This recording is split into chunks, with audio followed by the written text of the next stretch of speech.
Hai everyone, selamat datang di Cerita dari Negeri Kanguru bersama Fetty Aryani di sini di belakang rumah. Nah, hari ini lumayan cukup cerah ya di belakang rumah ini. Terus hari ini pun kita akan membicarakan tentang perawatan litops gitu ya. Dan ini adalah request dari Willy Maden setahun yang lalu. Jadi maaf aja kalau baru dibikinin sekarang, karena pada saat itu gue itu baru setahun gitu ya merawat litop, jadi belum mengerti dan mengenal secara benar gitu ya litop tuh siklusnya seperti apa. Jadi kalau untuk sekarang ini lumayan udah confident gitu ya udah percaya diri untuk bikin video perawatan litop gitu ya. Nah, yang belum subscribe, yuk subscribe channel kami, dan yang sudah subscribe, makasih ya. Yuk ikutin video selanjutnya. Nah, ini ya litop yang gue punya tuh, nih. Nah, ini disebut juga pebble plants. Karena apa disebut pebble? Pebble itu kan batu gitu ya. Nah, tuh mirip batu kan.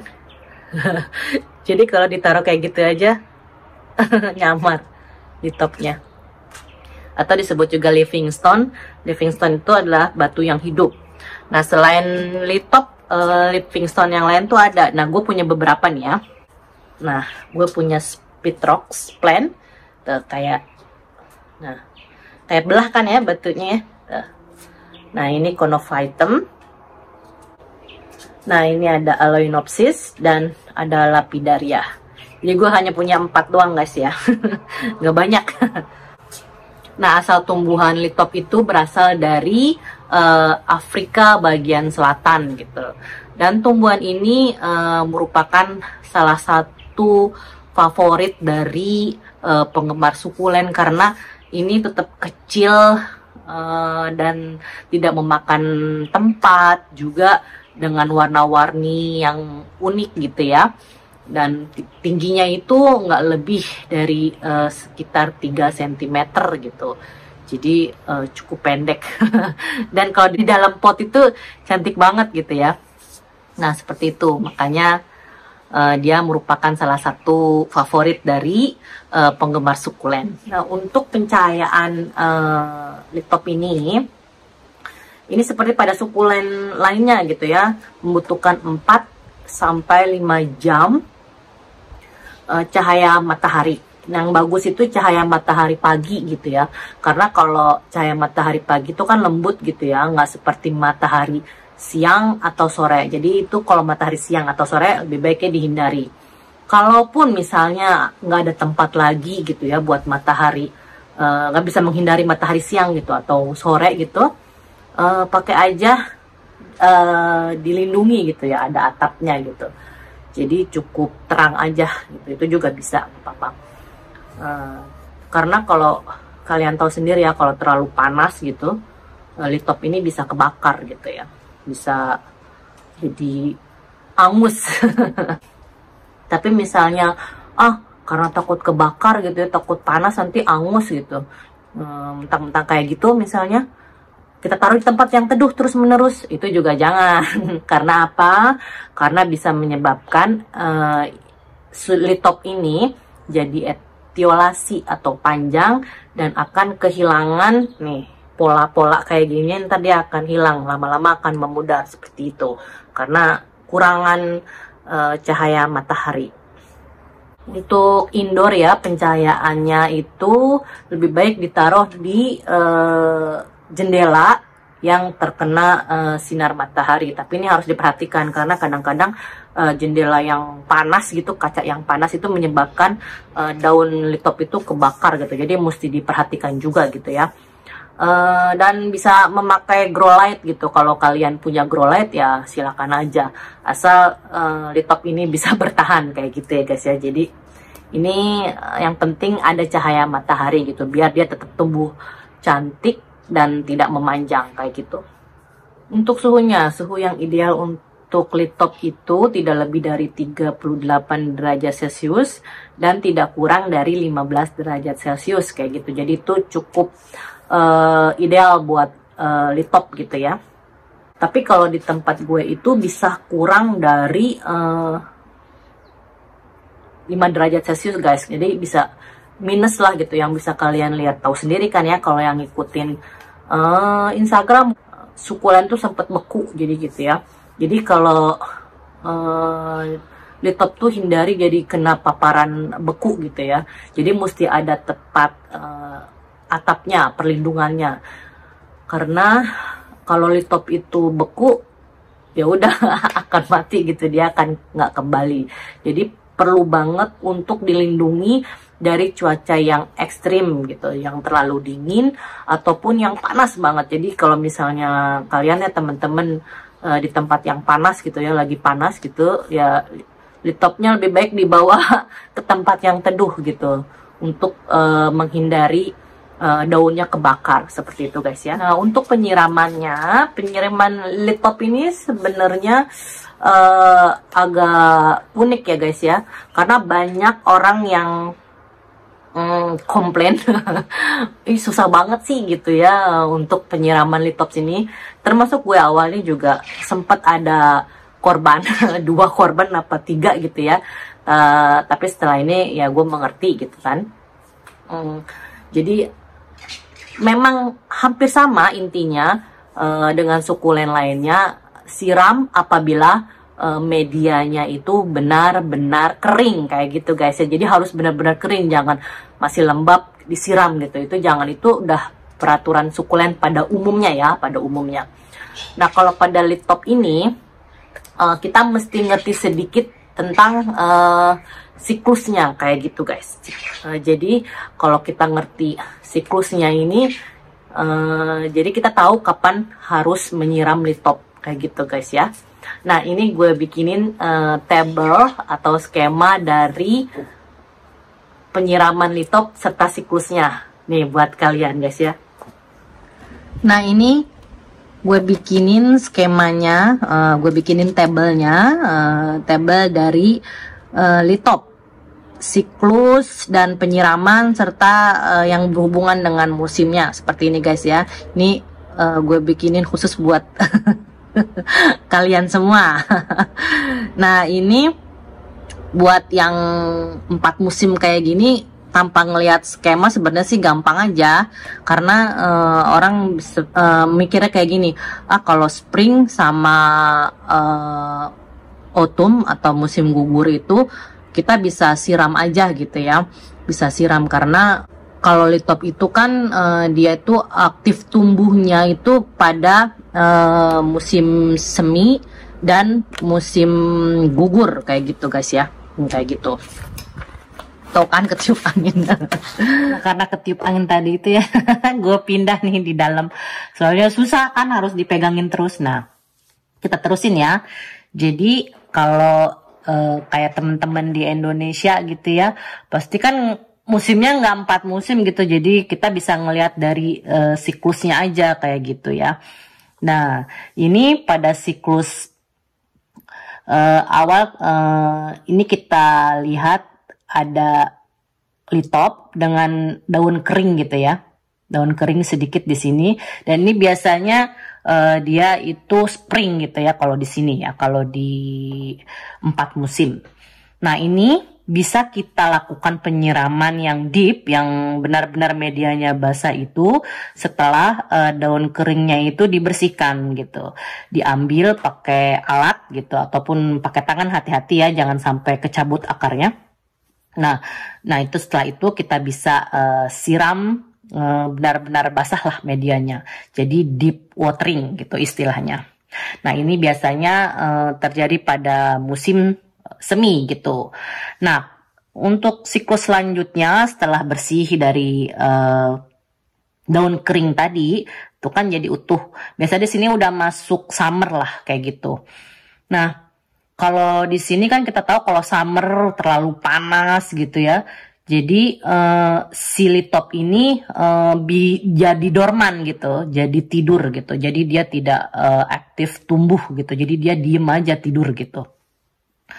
Nah, kalau pada saat dorman ini, pada musim panas, lebih baik jangan disiram terus-menerus. Jadinya disiram apabila terlihat tanda-tanda haus. Kalau tanda-tanda haus itu kan, jadi lid topnya itu terlihat ada kayak berkerut gitu ya, dan lembek kalau kita pegang. Nah itu tanda-tanda lid top itu haus gitu ya guys ya. Jadinya kita bisa kasih air tapi ringan aja gitu. Jadi nggak sampai benar-benar basah gitu medianya. Jadi cuman superficial aja, jadi atasnya aja. Nah itu bisa kita siram. Jadi tergantung tanda-tanda dari lid top itu sendiri. Jadi bisa kita siram, bisa kita diamkan saja karena dia dalam keadaan dorman gitu. Mentang-mentang masih bagus, kita jadi pengennya tuh siram terus itu jangan, itu bisa jadi overwatering. Kalau overwatering ya tahu sendiri, lid top mati kayak gitu. Nah, berjalan terus summer sampai akhir summer itu, akhir musim panas, biasanya tumbuh bunga pada lid top. Nah, kalau tumbuh bunga ini biasanya pada lid top yang matur ya, yang kira-kira umurnya itu kurang lebih dari 3 tahun lah kayak gitu. Nah, tumbuh bunga pada akhir summer menuju autumn. Nah, ketika bunganya ini layu atau mulai nggak bagus lah ya, udah mulai mengering itu kelopak-kelopaknya. Nah, sementara si lid top ini dia itu membentuk daun baru tuh guys ya, daun baru di sini. Tapi belum kelihatan, ini masih di dalam, dan tampak dari atas pun ya seperti biasa kayak begitu ya, bulat, ada garisnya aja gitu. Nah ini kalau dipotong samping gitu ya, ini kelihatan ada sedikit daun kecil gitu ya. Nih, terus udah gitu, kalau misalnya berjalan terus lama-lama ke sini, ke akhir musim gugur, dia kan mengering gini. Nah, lid top yang baru ini, daun baru ini kan lama-lama membesar. Dia mendesak ke atas. Nah, mulai terlihat lubang. Tuh, terlihat lubang kecil pada lid top atas. Nah, ini mulai ada pertumbuhan dari dalam. Nah, tuh kayak gitu. Ini masih bisa kita siram ya, masih bisa kita siram. Tapi mesti dilihat apabila medianya itu benar-benar kering. Jadi kalau medianya nggak kering, masih lembab, ya udah biarin aja kayak gitu. Karena bisa mengganggu pertumbuhannya juga kayak gitu. Kalau overwatering kan tahu sendiri ya, lid top mati kayak gitu. Nah, ini berjalan akhir autumn. Dan juga daunnya kan, bunga ini bukan daunnya, sorry, ini bunganya kan mulai kering gitu ya, mulai kering. Nah, terus sampai ke musim dingin atau winter. Nah, si lid top daun muda ini, yang muda ini makin menyembul ke atas. Kalau dari tampak samping kayak gini ya, terus tapi kalau dari tampak atas kayak gini nih, tuh, dia udah mulai terlihat yang di dalamnya tuh kayak gini. Nah, ini kalau udah melihat kayak gini guys ya, jangan sampai disiram. Ingat itu, jangan sampai disiram. Nih, silang merah. Nih, silang merah. Jangan sampai disiram. Karena apa? Karena daun muda ini mengambil nutrisi atau mengabsorpsi cairan nutrisi dari daun yang lama. Nah, daun yang lama itu makanya tuh mulai ada kerutan ya, ada kayak lembek kayak gitulah, mulai kayak gitu. Nah, makanya ini mesti dibedakan dengan yang awal tadi summer. Dia itu kalau ada kayak begini lembek ya jangan disiram. Jangan disiram, ada nyembul kayak gini ada jangan disiram. Tapi kalau pada summer, nah dia tuh ada mengkerut tapi nggak ada nyembul kayak gini ya boleh kita siram kalau terlihat tanda-tanda haus tadi kayak gitu guys ya. Jadi ini perbedaannya seperti itu, apakah harus disiram atau enggak, lihat dari pertumbuhan si lid top barunya itu. Jadi kalau udah ada kayak begini nih, udah muncul, jangan sekali-kali disiram. Soalnya kalau misalnya disiram ya, kalau dengan disiram itu justru bisa mati gitu guys ya. Karena apa? Kalau dia disiram ini justru si daun tuanya ini nggak mengkerut, justru dia malah tetap seger gitu ya. Jadi malah mendesak yang muda, malah jadi yang mudanya mati. Tapi kalau kita nggak siram, nah si muda ini dia ngambil air dari si daun tua tadi, jadi dia makin besar, si daun tua ini makin mengkerut dan lama-lama akan menjadi kering kayak gitu. Jadi ini penting banget dalam litop. Kalau udah kayak gini, fase kayak gini jangan disiram karena bisa menyebabkan mati ini tengahnya gitu ya, nah, daun mudanya kayak gitu. Nah nanti sudah lama-lama kering ya balik lagi ke fase seperti ini. Jadi siklusnya seperti itu kira-kira guys ya. Mudah-mudahan penjelasan dengan adanya tabel ini gitu bisa dimengerti gitu. Jadi bisa kalian screenshot. Bisa jadi buat apa ya, sedikit pedoman gitu lah ya buat kalian untuk menyiram litops kayak gitu guys. Jadi kalau kalian yang teman-teman di Indonesia ya nggak usah ngeliat dari ininya aja, nggak usah lihat dari musimnya karena kan nggak ada hubungannya. Jadi lihat dari pertumbuhan ininya dan tabel bawahnya aja. Ya, jadi seperti itu guys ya. Nah untuk medianya bisa kita pakai media untuk kaktus, media kaktus gitu ya. Tapi kalau gue sendiri biasanya pakai media sukulen ditambah kerikil gitu guys, jadi lebih poros lagi karena atau sendiri ya, dia nggak suka overwatering, dia bisa mati kayak gitu. Jadi kalau kita salah nyiramnya bisa mati, yang sudah kita pelajari kayak tadi ya. Nah itu medianya nggak rumit ya kalau buat gue, itu selama poros dan bagus bisa lah buat litop seperti itu.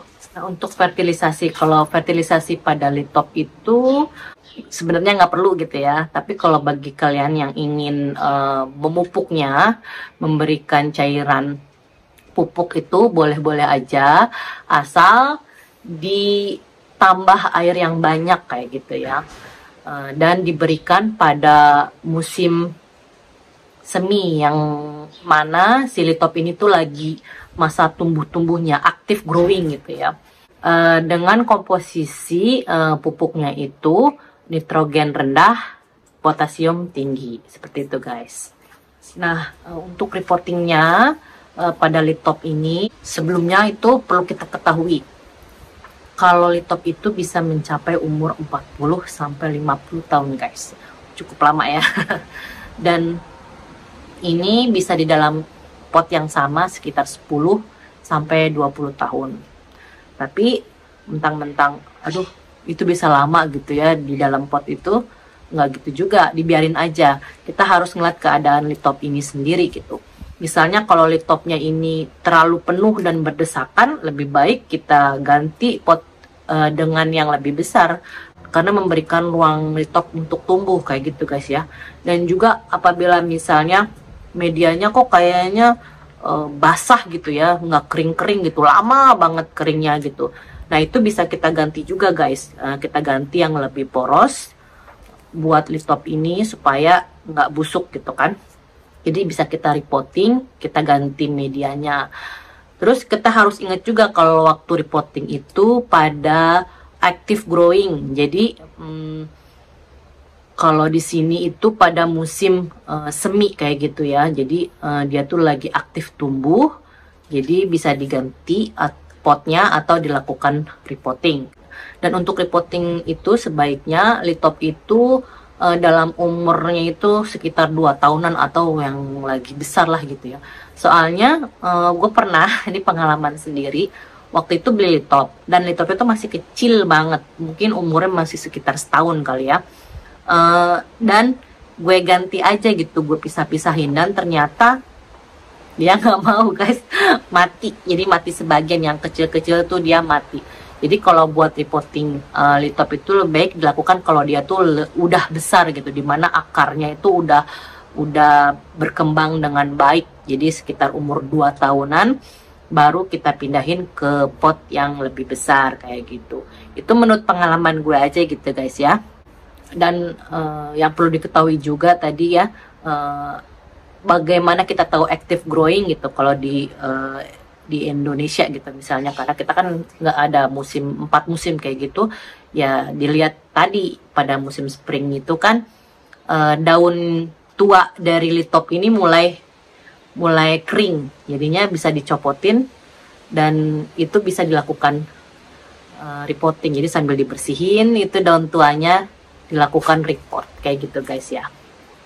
Nah, sekian dulu video tentang merawat litops. Nah, ini litop gue. Tadinya ini kecil-kecil, jadi gede. Nah nih contoh tuh. Bunganya udah kering, dia udah mendesak keluar. Dan ini masih awal spring ya. Dan ntar ini lama-lama jadi kering nih, yang ini nih, daun tuanya. Digantikan daun yang baru. Kayak gitu guys ya. Nah, nih. Top gue. Nah, makasih yang udah nonton video ini sampai habis. Jangan lupa subscribe, komen, like, serta share. Dan ikutin Instagram kita di Cerita dari Nikah Mulu. Sampai jumpa di video selanjutnya. Bye.